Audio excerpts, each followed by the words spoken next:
नमस्कार, आप देख रहे हैं पंजाब केसरी टीवी। मैं हूं आपके साथ विकास महला और इस समय हम मौजूद है करनाल के कल्पना चावला हॉस्पिटल में, जहां हमने आपको पहले भी कई बार खबरें दिखाई कि करनाल में 650 करोड़ की लागत से सफ़ेद हाथी जो कल्पना चावला हॉस्पिटल ज़रूर बना दिया गया, लेकिन पहले भी कई विवादों में ज़रूर रहा कल्पना चावला, जहाँ पर मरीजों के कई विवाद हुए, कई बिल्डिंग को लेकर विवाद हुए। और आज देख सकते हैं कि जो डॉक्टर हैं अपनी मांगों को लेकर स्ट्राइक पर जाते हुए नज़र ज़रूर आ रहे हैं। नो पे नो वर्क, इसी को लेकर जो डॉक्टर हैं अपनी मांगों को लेकर जो कल्पना चावला का डायरेक्टर ऑफिस है उसके बाहर धरना देकर बैठ चुके हैं, क्योंकि उनका कहना है कि उन्हें 5 महीने से जो सैलरी है वो नहीं दी गई और उन्हें अपना खर्चा चलाना मुश्किल हो रहा है। और उनके द्वारा पहले फ़ीस भरी गई, 1 लाख से अधिक की फ़ीस भरी गई और आने वाले साल के लिए भी उन्हें दोबारा से फ़ीस देनी है और उनके पास जो जेब खर्च तक का पैसा नहीं है और घर से उन्हें पैसे लेने पड़ रहे हैं। कुछ डॉक्टर हमारे साथ हैं, उनसे ही जानने का प्रयास करते हैं। सर, क्या कहेंगे, क्या पूरा मामला, आज आप क्यों स्ट्राइक पर बैठे, क्या ऐसी मुसीबत आई है?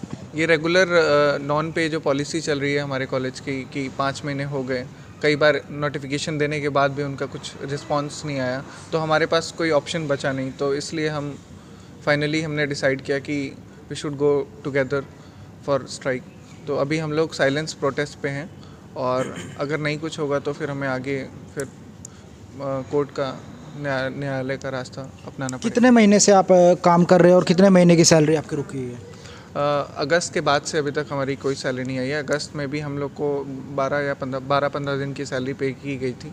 उसके बाद से फिर अभी तक कोई सैलरी नहीं है। केवल बोला जाता है कि आगे मिल जाएगी, आपको आगे मिल जाएगी, लेकिन कुछ नहीं होता है ऊपर से। कोरोना काल में भी आपने काम किया है, दिन रात काम किया है? कोरोना काल में भी काम किया है। मैं तो इमरजेंसी में पोस्टेड था, मेरे बाकी सारे जितने भी हैं हम लोग सब क्लिनिकल्स में पोस्टेड हैं, तो सब लोग पूरी तरह एक्सपोज थे कोरोना टाइम पे भी, लेकिन उस टाइम पे भी सैलरी नहीं आई।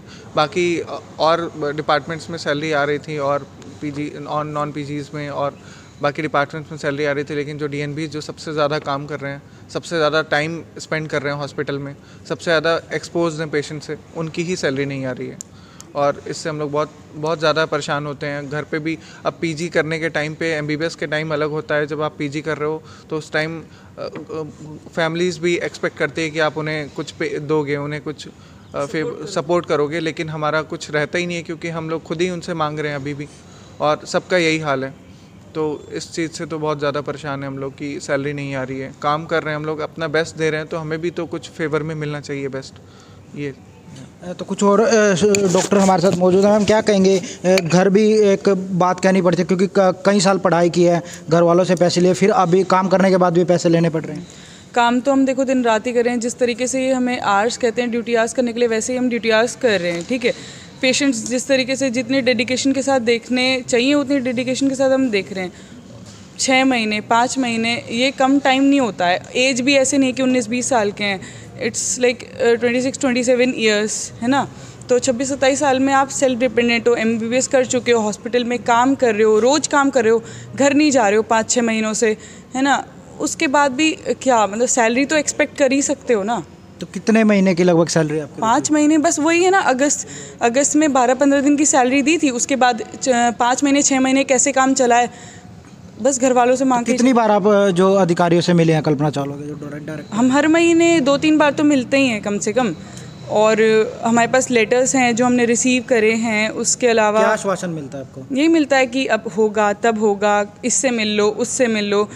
कारण क्या बताया जाता है? कारण ये बताया जाता है कि कभी ये कहते हैं कि इनको डिसाइडेड ही नहीं कितनी सैलरी देनी, फिर कहते हैं कि वहाँ से रोहतक से लेके आओ कि उनका क्या स्ट्रक्चर चल रहा है, फिर कहते हैं कि अच्छा चंडीगढ़ से लेके आओ उनका क्या स्ट्रक्चर चल रहा है। स्ट्रक्चर ला के भी हम उन्हें दे देते हैं, फिर बोलते हैं अच्छा ठीक है वहाँ जाके लेके आओ।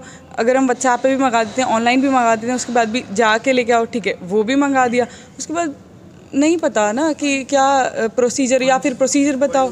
तो आप देख सकते हैं कि किस तरह से जो डॉक्टर अपना धरना देकर जो कल्पना चावला के डायरेक्टर ऑफिस के बाहर ही बैठ चुके हैं। कहीं ना कहीं जो अधिकारियों का या जो कर्मचारियों का काम है वो भी डॉक्टर्स को कहा जाता है कि आप रोहतक जाइए, वहाँ से आप डॉक्यूमेंट लेके आइए, या दूसरा इनको बहाना दिया जाता है कि जो फंड फिलहाल जो कॉलेज के पास मौजूद नहीं है। मैं आपको दूसरी तरफ दिखाना चाहूँगा जो डायरेक्टर ऑफिस के बाहर किस तरह से लिखा गया, कोरोना के विरुद्ध युद्ध के लिए हम तैयार हैं। कहीं ना कहीं डॉक्टरों के लिए जो पोस्टर, बड़े बड़े पोस्टरों पे एडवर्टाइजमेंट ज़रूर चिपका दी जाती है कहीं, और जो डॉक्टर हैं जो दिन रात 24 घंटे काम कर रहे हैं उनके लिए जो कल्पना चावला जो हॉस्पिटल है 650 करोड़ की लागत से जो हॉस्पिटल ज़रूर बनाया गया, पहले भी विवादों में ज़रूर रहा।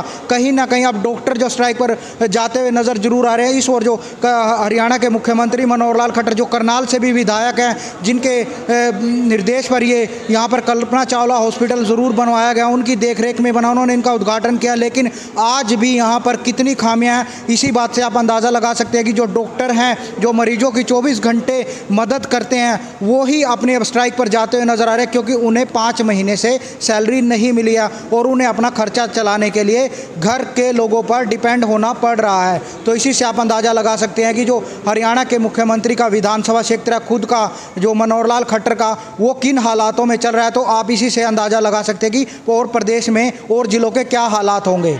करनाल से विकास मेहला, पंजाब केसरी टीवी, करनाल।